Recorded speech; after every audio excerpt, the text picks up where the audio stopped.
ओम नमो भगवते वासुदेवाय। नारायणं नमस्कृत्य नरं चैवं नरोत्तमं देवीं सरस्वतीं व्यासं ततो जयमुदीरयेत्। नष्टप्रायेषु भद्रेषु नित्यं भागवत सेवया भगवती उत्तम श्लोके भक्तिर्भवति नैष्टिकी। 9வது அத்தியாயம் 6வது ஸ்லோகம். यदाकाशस्थितो नित्यं वायु सर्वत्र को महान् तदा सर्वाणि भूतानि मत्सानि யுபதாரய. எஸ், யாராவது மொழிபெயர்ப்பு பொருளுரை படிங்க. மாதாஜி படிங்க. மற்றும் பொருளுரை வழங்கிய பக்தி வேதாந்த சுவாமி Srila பிரபுபாதருக்கு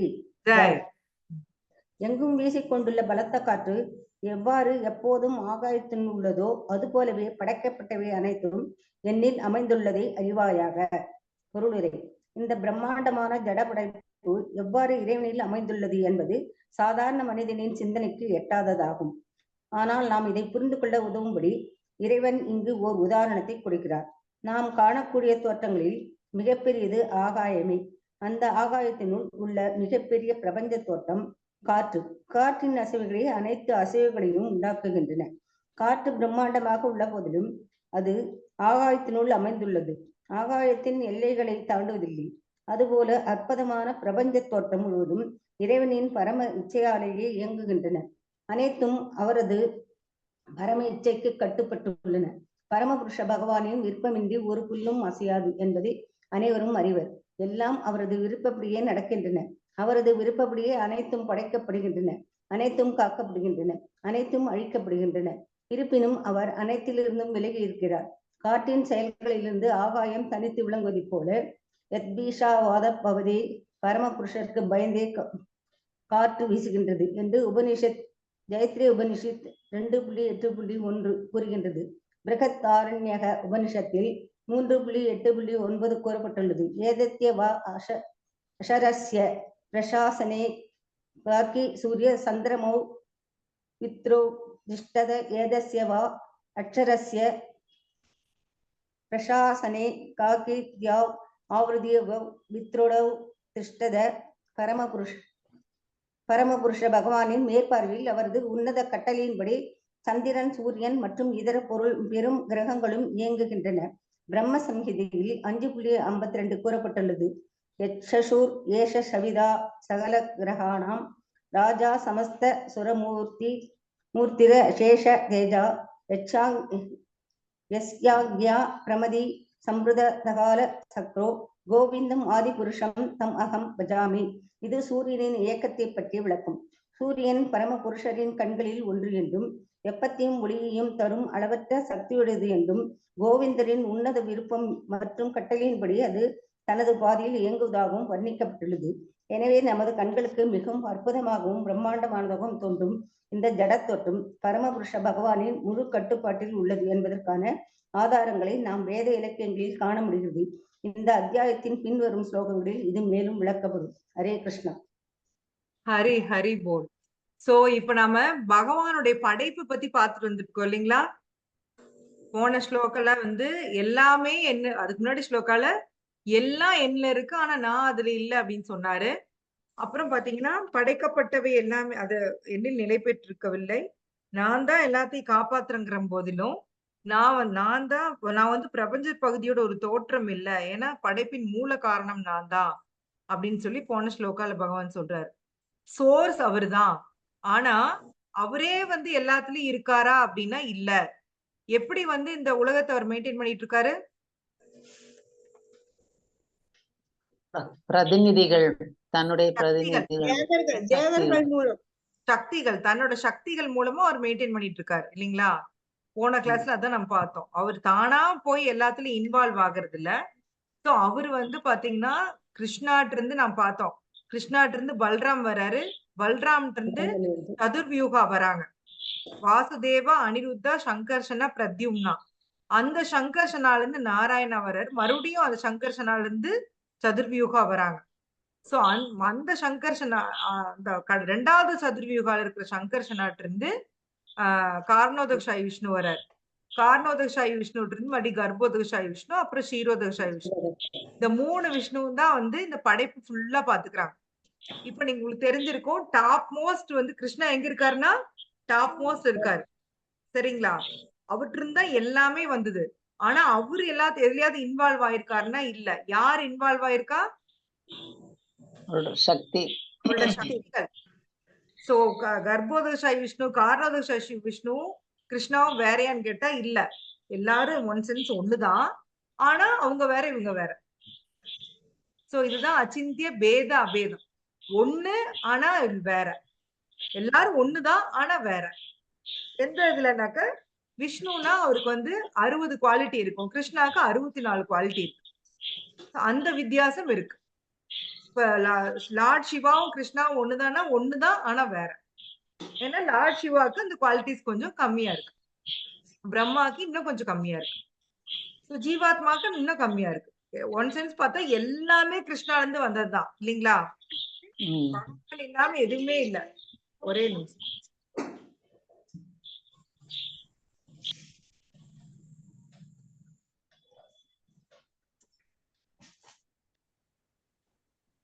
Hare Krishna, sorry for disturbance. So one sense பார்த்தா எல்லாருமே பகவான் கிருஷ்ணரின் படைப்பு தான். அவர்கிட்ட இருந்து தான் எல்லாமே வந்திருக்கு. சோ இப்ப அத வந்து தங்கிட்ட இருந்து ஆரம்பிச்சு பகவான் எக்ஸ்பிளைன் பண்றாரு. எப்படி இந்த படைப்பை வந்து தான் மெயின்டைன் பண்ணிட்டு இருக்காரு. அந்த யோகம் ஐஸ்வரம் அப்படின்னு ஒரு டேர்ம் வந்து போனதுல பார்த்தோம். ஞாபகம் இருக்கா யாருக்காவது? யோகம் ஐஸ்வரம் பகவானுடைய புரிந்து கொள்ள முடியாத சக்தி அப்படின்னு சொல்லி பார்த்தோம் இல்லைங்களா? யோக சக்தி என்னன்னா ஒரே சமயத்திலே எல்லாத்துலயும் இருக்காரு, ஆனா தனியாவும் இருக்காரு. அதுதான் யோகம் ஐஸ்வரம் இல்லைங்களா? பாஞ்சாலி மாதாஜி ஞாபகம் இருக்கா? கேட்டீங்களே, என்கிட்ட கூட கேட்டீங்க. இருக்கு மாதாஜி. யோகம் ஐஸ்வரம் அவரு வந்து நான் சொன்ன மாதிரி டாப்ல, அதாவது கிருஷ்ணாவும் இருக்காரு. அதே சமயம் அவருடைய சக்தி தான் இந்த உலகத்தையும் மெயின்டைன் பண்ணிட்டு இருக்கு. சோ எல்லாத்துலயும் இருக்காரு, ஆனா தனியாவும் இருக்காரு. இதுதான் யோகம் ஐஸ்வரம் அப்படின்னு பார்த்தோம். இந்த ஸ்லோகால அழகா பகவானே ஒரு விளக்கம் கொடுத்திருக்காரு. என்னன்னா, ஒரு ஆகாயம் இருக்கு. நமக்கு வந்து நீங்க நம்மளுடைய இந்த உலகத்தினுடைய எண்டு வந்து என்ன அப்படின்னு பாத்தீங்கன்னா ஆகாயம் தான் இல்லைங்களா? ஆகாயம் கூட இல்ல, ஆகாயம் போயிட்டே இருக்கு. என்லெஸ்ஸா அது வாட்டுக்கு போயிட்டே இருக்கும். ஆகாயம் வந்து எங்க நாம இந்த உலகத்தை விட்டு தாண்டினாலும் இருக்குது. ஆனா காத்து பாத்தீங்கன்னா, காத்தும் வந்து நமக்கு வந்து எல்லா இடத்துலயும் இருக்க மாதிரி இருக்கு. ஆனா அதுக்கு ஒரு லிமிட் இருக்கு இல்லைங்களா? இந்த ஆகாயத்தை தாண்டி காத்துனால போய் வீச முடியாது. புரியுதுங்களா? காத்துக்கு ஒரு லிமிட் இருக்கு. காத்து வந்து எல்லா இடத்துலயும் இருக்கு. ஆனா ஆகாயத்தை தாண்டி அதனால போக முடியாது. எல்லாமே அந்த ஆகாயத்துல லிமிட் ஆயிருக்கு. சோ அது மாதிரி படைக்கப்பட்டவை எல்லாமே எனக்குள்ளதான் இருக்கு அர்ஜுனா. இத புரிஞ்சுக்கோ. என்னைய தாண்டி எதுவுமே இல்ல அப்படிங்கறத அவர் சொல்றாரு. தன்னைய தாண்டி எதுவுமே இல்ல. எல்லாமே நான் தான் பண்ணேன். எங்கிட்ட இருந்து தான் எல்லாமே வந்திருக்கு. அதான் வந்து சொல்றாரு இந்த எக்ஸாம்பிள். இந்த பிரம்மாண்டமான ஜடப்படைப்பு எவ்வாறு இறைவனால் அமைந்துள்ளது என்பது சாதாரண மனிதனின் சிந்தைக்கு எட்டாதது. நமக்கு இததான் புரியுதா சொல்லுங்க? ஒண்ணும் புரியாது இல்லைங்களா? ஒண்ணும் புரியாது. ஏன்னா இது பகவானின் சக்தி. பகவானோட சக்தியை புரிஞ்சுக்கிறது வந்து அவ்வளவு ஈஸி கிடையாது. ஆக்சுவலா நம்ம உலகத்தை தாண்டி இன்னும் உலகம் இருக்கு, 17 14 லோகங்கள் இருக்குது அப்படிங்கிறது தியரியா படிக்கிறோம். ஆனா உண்மையிலேயே நமக்கு அது புரிஞ்சிருச்சா என்ன? இல்ல இல்ல சொல்றாங்க. சரி சரி ஒரு ஒரு இதுல வரும், நம்மள சோறு போட மாட்டேனாங்க நம்பிட்டேன் அப்படிப்பா. அத மாதிரி சொல்றாங்க, வேற வழியில நம்பிடுவோம். ஏதோ பிரம்மான்னு ஒருத்தர் இருக்காராமா, அவருதான் எல்லாம் படைச்சாராமா. விஷ்ணுன்னு ஒருத்தர் இருக்காராம், அவர்கிட்ட இருந்து எல்லாம் வந்துதான். அவ்வளவுதான் நமக்கு தெரியும் இல்லைங்களா? இது எல்லாமே நம்பிக்கையின் அடிப்படை தான் போயிட்டு இருக்கு. சோ நம்மளுடைய லிமிடேஷன், நம்மளுடைய நாலேஜோட லிமிடேஷனை பகவான் சொல்றாரு. உனக்கு அறிவே இவ்வளவுதான், அடங்கு அப்படின்னு இன்டைரக்டா சொல்றாரு. நீ பெரிய அறிவாளி மாதிரி பேசாத, எல்லாமே நீ வந்து உன்னோட கண்ட்ரோல் எங்கிட்டதான் இருக்கு அப்படிங்கறது இன்டைரக்டா சொல்றாரு. எல்லாம் படைக்கப்பட்டவை எல்லாமே எனக்குள்ளதான் இருக்கு. நான் தான் கண்ட்ரோலர். நீ என்னமோ தையத்தக்கான்னு குதிக்கிற. ஆனா உண்மையில உன்னால ஒண்ணுமே பண்ண முடியாது அர்ஜுனா. இதத்தான் இன்டைரக்டா சொல்றாரு. நமக்கும் அதான் சொல்றாரு. நாம என்னமோ பெரியவங்களாட்ட அங்க ராக்கெட் விட்டோம், இங்க ராக்கெட் விட்டோம், 3 கூட்டம், அங்க 6 ராக்கெட் விட்டோம் நம்ம பெருமை பீத்திக்கிறோம். ஆனா உண்மையில நம்மளோட லிமிட்டேஷன் வந்து ரொம்ப ரொம்ப கம்மி. நம்மளால இவ்வளவுதான் சில விஷயங்கள் வந்து இவ்வளவுதான் பண்ண முடியும். நாம உயிரோட வந்து சூரியனுக்குலாம் போக முடியுமான்னா போக முடியாது. இந்த பாடியோட போக முடியாது. அதுதான் பிரபுபாத் குடுப்பாரு. எப்படி பிற கிரகங்களுக்கு போறதுன்னு சொல்லி ஒரு புக்கே எழுதியிருக்காரு. Easy easy way to other planets அப்படின்னு சொல்லி இங்கிலீஷ்ல இருக்கும். தமிழ்ல வந்து எப்படி பிற கிரகங்களுக்கு எப்படி போறது அப்படின்னு தான் குடுத்திருப்பாரு. எப்படின்னா, நீங்க வந்து அந்த 8வது அத்தியாயத்துல நம்ம பார்த்தோம் இல்லைங்களா? பகல்ல இந்த டைம்ல உயிர விடுறவங்க சூரிய கிரகத்துக்கு போவாங்க. இரவுல இந்த மாரி டைம்ல உயிர்றவங்க சந்திர கிரகத்துக்கு போவாங்க. அது வந்து யோகிகளுக்கு. அவங்களுடைய யோகிகளோட தவ பலன் யூஸ் பண்ணி, சில பேர் சூரிய கிரகத்துக்கு போவாங்க. சில பேர் சந்திர கிரகத்துக்கு போவாங்க. இதெல்லாம் பண்ணி தான் போ முடியும். ஆனாலும், அவங்களும் இந்த கிராஸ் பாடிய விட்டுட்டு தான் போ முடியும். சரிங்களா? யாருமே இந்த கிராஸ் பாடிய எடுத்துட்டு போ முடியாது. தன்னோட சட்டில் பாடி வச்சு தான் அவைங்க வந்து போறாங்க.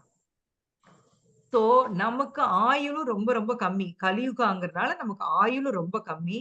சோ, இத தாண்டி நீ இந்த பரீட்சை பண்றத விட்டுட்டு, கிருஷ்ணாட்ட இருந்து தான் எல்லாம் வந்தது. இத புரிஞ்சுக்கங்க அப்படின்னு சொல்லி பிரபுபாத் நமக்கு சொல்றாரு. ஆனா நாம வந்து அவரு சொல்றத வந்து பரீட்சை பண்ணி பார்த்துட்டு, ஆமா முடியல. ஆமா ஐயோ! அம்மா முடியல. நீங்க சொல்றது கரெக்ட் தான் அப்படிங்கிற முடிவுக்கு நம்ம வர்றோம். நம்ம நம்மளோட ஆயுஸ்ல வந்து நம்மளோட இந்த பாடியோட நம்மளால வந்து வேற கிரகங்களுக்கு போக முடியாது. நமக்கு வந்து நம்ம உடல்நிலையே அதுக்கு ஒத்துழைக்காது. இந்த குறிப்பிட்ட பெர்சன்டேஜ் ஆக்ஸிஜன், குறிப்பிட்ட பெர்சன்டேஜ் நைட்ரஜன், குறிப்பிட்ட பெர்சன்டேஜ் ஹைட்ரஜன், பிற வாயுக்கள் இருந்தா தான் நம்மளால மூச்சு விட முடியும். இல்லீங்களா? சொல்லுங்க பாப்போம். ஆமாங்க. ஏன் இப்ப மலை பிரதேசம்லாம் போனா நம்மளால மூச்சு விட முடியறது இல்ல? ஆக்சிஜன் குறைவு. அங்க ஆக்சிஜன் குறையுது மட்டும். எஸ். ஆக்ஸிஜன் குறைவா இருக்கு. அது கூட சொன்னாங்க. உடம்ப எங்க தெரிஞ்ச குழந்தைங்க கூட்டு போய் லடாக் கூட்டு போய் உடம்புல ப்ளூ கலர் ஆயிருச்சாம். போய் அப்புறம் ஆக்ஸிஜன் சிலிண்டர் அவங்களே விக்கிறாங்களாம். அத வாங்கிட்டு வந்து வச்சுட்டு 1, 2 ஸ்பேர் வச்சுக்கிட்டாங்களாம். அது வச்சோனயுமே வந்து சரியாயிடுச்சா? சில பேருக்கு மூக்குல ரத்தமே வர ஆரம்பிச்சுருமாம். அந்த ஆக்ஸிஜன் குறைவுனால. நம்மளுடைய உடல்நிலை வந்து அதுக்கு மேல தாங்காது. குறிப்பிட்ட அப்ப நம்ம டிராபிக்கல் கண்ட்ரில இருக்கிறோம். நம்மளால வந்து வெயில் தாங்க முடியும். குளிர் தாங்க முடியுமா? முடியாது. முடியாது. அதே சமயம் அவங்க அந்த குளிர் பிரதேசத்துல இருக்கிறவங்க வெயில் தாங்க முடியுமா? முடியாது. ஏன்னா நம்ம அடாப்டேஷன் சயின்ஸ் படிச்சிருப்பீங்க. நாம அந்த சூழ்நிலைக்கு தகுந்த மாரி நம்மளுடைய உடல் வந்து அடாப்ட் ஆயிருது. சோ நம்மள கொண்டு போய் அப்படி விட்டா நம்மளால சர்வைவ் ஆக முடியாது. அதனால தான் நமக்கு வந்து பகவான் பூமியில அதுக்கேத்த தட்பவெப்பம் குடுத்து, நம்மள வந்து நம்ம ஸ்கின் கலர்ல இருந்து எல்லாமே நம்ம எங்க பொறக்குறோமோ அதன் அடிப்படையில தான் நமக்கு அமைஞ்சிருக்கு. இல்லைங்களா? அவங்கலாம் பாத்தீங்கன்னா, அங்க இருக்கிறவங்க, ஆப்பிரிக்கால இருக்கிறவங்க ரொம்ப கருப்பா இருப்பாங்க. யூரோப்பியன்ஸ் வந்து ரொம்ப ஒயிட்டா இருப்பாங்க. நாம வந்து மீடியம் கலர்ல இருக்கோம். ஜப்பான்ல இருக்கவங்களுக்குலாம் வந்து இந்த மங்கோலியன் ஃபேஸ்ன்னு சொல்லுவாங்க. கண்ணெல்லாம் இப்படி உள்ள போயிட்டு, அவங்களுக்கு ஃபேஸே வேற மாரி. அவங்களெல்லாம் பார்த்தா நமக்கு வந்து ஜாப்பனீஸ், சைனீஸ்லாம் பார்த்தா எல்லாரையும் ஒரே மாரி இருக்கும். இல்லைங்களா? ஆமா. என்னடா ஒரே மாரி இருக்காங்க அப்படின்னு நினைப்போம். சோ மங்கோலியன் ஃபேஸ்ன்னு சொல்லுவாங்க. அந்த அந்த மாரி நம்மள வந்து பகவான் வந்து படைச்சிருக்காரு. சோ இதெல்லாம் எதுக்காக குடுத்திருக்காருன்னா, நாம ஒண்ணுமே கிடையாது. நாம எதையுமே படைக்கல. எதையும் ஒண்ணுமே பண்ணல. பகவான் நமக்கு ஒரு பூமிய படைச்சு குடுத்திருக்காரு. நம்ம வேலை இங்க வந்து அவரு யாரு என்னன்னு தெரிஞ்சுக்கிறது தான். ஃபர்ஸ்ட் வந்து நான் யாரு? கடவுள் யாரு? அவருக்கும் எனக்கும் உள்ள உறவு என்ன? இத புரிஞ்சுக்கிறது தான் வந்து உண்மையான நாலேட்ஜ் நம்ம பார்த்தோம். ராஜ வித்யா. ராஜ வித்யா என்ன அப்டின்னா, நான் யாரு? கடவுள் யாரு? அவருக்கும் எனக்கும் உள்ள உறவு என்ன? நான் யாரு? ஆத்மா. கடவுள் யாரு? பரமாத்மா. கிருஷ்ணா. பரமா. வெறும் பரமாத்மா மட்டும் கடவுள் இல்ல. கிருஷ்ணா. சரிங்களா? நமக்கும் அவருக்கும் உள்ள உறவு என்ன? நித்திய சேவகனமா இந்த பகுதி சேவகன். ம். நித்திய சேவகன். நல்லா அழுத்த திருத்தமா சொல்லுங்க. நித்திய பகவான் சேவகன். நித்திய சேவகன். ஜீவேர ஸ்வரூபவை கிருஷ்ணேர நித்யதாசன். நித்யதாசன். நித்யதாசன். Yes Mataji, correct. நித்யதாசன். தைரியமா சொல்லுங்க, பயப்பட வேணாம். நாம சர்வெண்ட் தான். நிறைய பேருக்கு அந்த சர்வெண்ட்ங்கிற வேர்டு ரொம்ப இடிக்குது. ஏன்னா நமக்கு இந்த பௌதீக உலகத்துல சர்வெண்ட்ங்கிறது ரொம்ப கம்மி. ஆனா ஆன்மீக உலகத்துல சர்வெண்ட் தான் டாப் மோஸ்ட். சரிங்களா? சோ சர்வெண்டா இருக்கிறது தப்பே கிடையாது. நீங்க பெரிய, அதாவது பகவானுக்கு சர்வெண்டா இருக்கிறது பெருமைதான் இல்லைங்களா? எல்லாம் பெரிய பெரிய ஆச்சாரியாஸ் எல்லாம் சொல்றாங்க, தாசனா தாசானு தாசானு தாசன். ராமானுஜன் என்ன சொல்றாரு? அடியேன் தான் சொல்லுவாங்க. அடியேன் ராமானுஜதாசன் அப்படிதான் சொல்லுவார் இல்லைங்களா? சாரி, அடியேன் தான் சொல்லுவாரு ராமானுஜன். தாசன், ராமானுஜதாசன் அந்த மாதிரிதான் இருப்பாங்க. இங்கேயும் அப்படிதான். ஆண்களுக்கு தாசன், பெண்களுக்கு தாசி. என்ன மீனிங்னா நாம பகவானுடைய சர்வெண்ட். இதுல வந்து எந்த விதமான சிறுமையும் இல்லை. நம்ம பெருமையா சொல்லிக்கலாம், நாம கிருஷ்ணாவுடைய சர்வெண்ட். சோ இந்த பொசிஷன் நாம வந்து சந்தோஷமா ஒத்துக்கணும். எல்லாமே பகவானுடைய கண்ட்ரோல்ல இருக்கு. இத முதல்ல புரிஞ்சுக்கணும். அதுக்குதான் இந்த பக்தி யோகா. பக்தி யோகா பூராவுமே என்ன அப்படின்னா, நான் பகவானுடைய அந்த பொட்டன்சி, அவர் யாரு அப்படிங்கறத நம்ம புரிஞ்சுக்கிறோம். 9வது அத்தியாயத்துல, சாரி 7வது அத்தியாயத்துல இருந்து அதான் வந்துட்டு இருக்கு. அவர் வந்து பஞ்சபூதங்கள் என்னோட கண்ட்ரோல்ல தான் இருக்கு.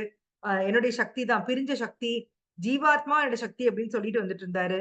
இப்போ இந்த உலகத்தை அவர் எப்படி மெயின்டைன் பண்றாரு அப்படிங்கறத வந்து நமக்கு எக்ஸ்பிளைன் பண்ணிட்டு இருக்காரு.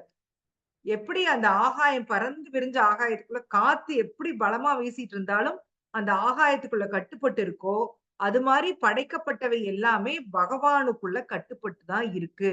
அவருதான் கண்ட்ரோலர், அவருதான் என்ஜாயர். போக்தாராம் யஜ்ஞ தபசாம் சர்வலோக மகேஸ்வரம் சுஹிருதம் சர்வ பூதானாம் ஞாத்வாமாம் சாந்தி ருச்சதி. இத புரிஞ்சுக்கிறவன் தான் நிம்மதியா இருப்பான், சந்தோஷமா இருப்பான். இந்த பௌதீக உலகத்துல என்ன ஆச்சுன்னா, நான் தான் கண்ட்ரோலர், நான் தான் என்ஜாயர், இது காமிக்கிறதுக்காக வந்து நம்ம போராடுறோம். அந்த நம்பர் 1 பொசிஷனுக்கு வந்து போராடி போராடி போராடி போராடி நமக்கு அதுதான் வந்து நல்லது, சர்வெண்டா இருக்கிறது வந்து ரொம்ப கேவலம் அப்படிங்கிற ஒரு இதுக்கு நம்ம வர்றோம். ஆனா ஆன்மீக உலகத்துல பாத்தீங்கன்னா அப்படியே உல்டா. சர்வெண்ட் தான் டாப் மோஸ்ட். யாரு பகவானுடைய டாப் கிளாஸ் சர்வெண்டா இருக்கிறது அப்படின்னு தான் அங்க போட்டி நடக்குமா. நான் அவங்களுக்குள்ள எப்படி போட்டி நடக்கும்னா, யாரு கிருஷ்ணாக்கு நல்லா சர்வ் பண்றது அப்படிதான் போட்டி நடக்கும். இங்க மாரி இன்னொருத்தர தலைக்குப்புற தள்ளி அவங்க தலை மேல ஏறி பதவி பிடிக்கிறதெல்லாம் அங்க ஆன்மீக உலகத்துல கிடையாது. உண்மையிலே நினைச்சு பாருங்களேன், எவ்வளவு நல்லா இருக்கும். இந்த பௌதீக உலகம் நாளுக்கு நாள் ராட்டன் ஆயிட்டு இருக்குது. அப்படியே ஒவ்வொரு செய்தியா கேட்க கேட்க கேட்க கேட்க என்னடா வாழ்க்கை இது அப்படின்னு இருக்கு இல்லீங்களா? நம்மளே காத பொத்திட்டு உட்கார்ந்து இருந்தாலும் காதுக்குள்ள வந்து ஓதிட்டு போறாங்க. அந்த இது இந்த ஸ்கேன்ல அது இது கள்ளச்சாராயம் குடிச்சு இத்தனை பேர் செத்து போனாங்க. அதுக்கு வந்து கவர்மெண்ட் இத்தனை காசு குடுக்குது. அதுக்கு வந்து நீங்க சீஃப் மினிஸ்டர் ராஜினாமா பண்ண சொல்லு. எத்தனை கலாட்டா. கொடுமையா இருக்கு மாதாஜி. கள்ள சாராயம் குடிச்சவனுக்கு சாதனை பண்ண மாதிரி 10 லட்சம் குடுக்குறேன்னா